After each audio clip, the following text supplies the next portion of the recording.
The prenatal to age 3 period of development lays the foundation for all subsequent health and well-being. The brain is forming more than 1 million neural connections per second during this period. Sufficient resources for parents to spend on food, housing, transportation, childcare, and healthcare are essential to provide infants and toddlers with the opportunities they need to get off to a healthy start and thrive. The level of resources a family has varies substantially across states based on the state's policy choices. This is Lena. Lena is a single parent to a 3-month-old and a 2-year-old. Lena and her children live in Kansas, where Lena works full-time and earns the state's minimum wage of $7.25 an hour, or just over $15,000 per year. This level of income leaves Lena and her children living in poverty, despite working full-time. Kansas provides a subsidy to Lena's childcare provider that covers nearly all of her childcare costs. In Kansas, Lena is also eligible for several other benefits such as SNAP and WIC, both of which help to offset the cost of groceries for her and her children. Once a year, Lena is eligible to receive federal tax credits, and Kansas supplements the federal credit with a refundable state-earned income tax credit. In Kansas, Lena is not able to receive Medicaid because Kansas has not expanded access to the program, leaving Lena responsible for her healthcare costs. She also does not have access to paid family leave and had to return to full-time work shortly after her baby's birth. After paying childcare expenses, Lena's earnings plus federal and state benefits leave her with just over $2,500 a month to pay for housing, food, healthcare, transportation, and other essentials for her family of 3. But what if Lena lived somewhere else? In neighboring Missouri, Lena's resources would be very different. The minimum wage in Missouri is $10.30 an hour, or more than $21,000 per year.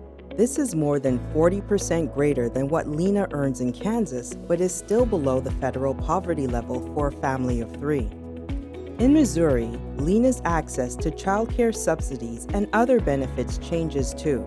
Although she does receive a childcare subsidy, the cost of care in Missouri is higher and the state's benefits cover only a fraction of her childcare costs, leaving Lena responsible for almost half of the cost of care for her 2 children.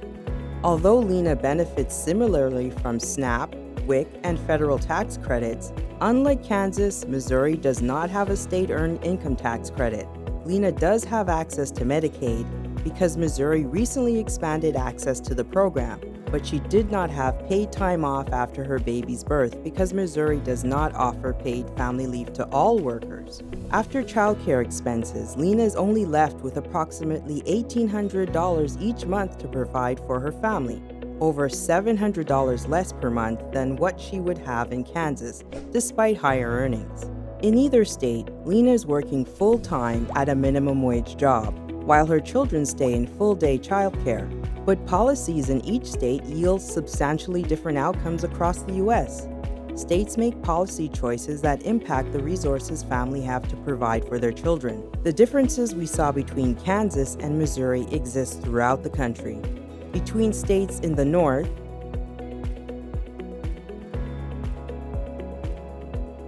in the south,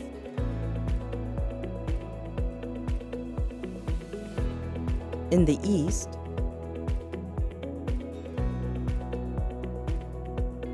and in the west.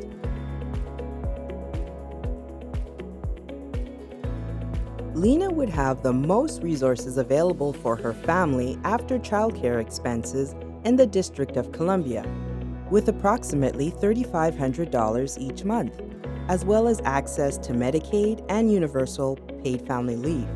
If Lena and her family lived and worked in North Carolina, the state's policy choices would leave them with the fewest resources in the U.S. and about half of the available resources they would have in D.C., at just under $1,800 each month to cover all of the family's non-childcare expenses, including her healthcare costs. States vary in the minimum wage parents earn, whether the parent is eligible for Medicaid, has paid family leave, receives state tax credits, and in the amount of childcare subsidy available.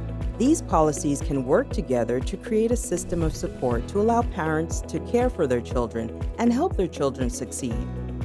The Prenatal to 3-State Policy Roadmap details the most effective policies that states can implement to ensure all children have the opportunity to get off to a healthy start and thrive. Visit pn3policy.org to learn more.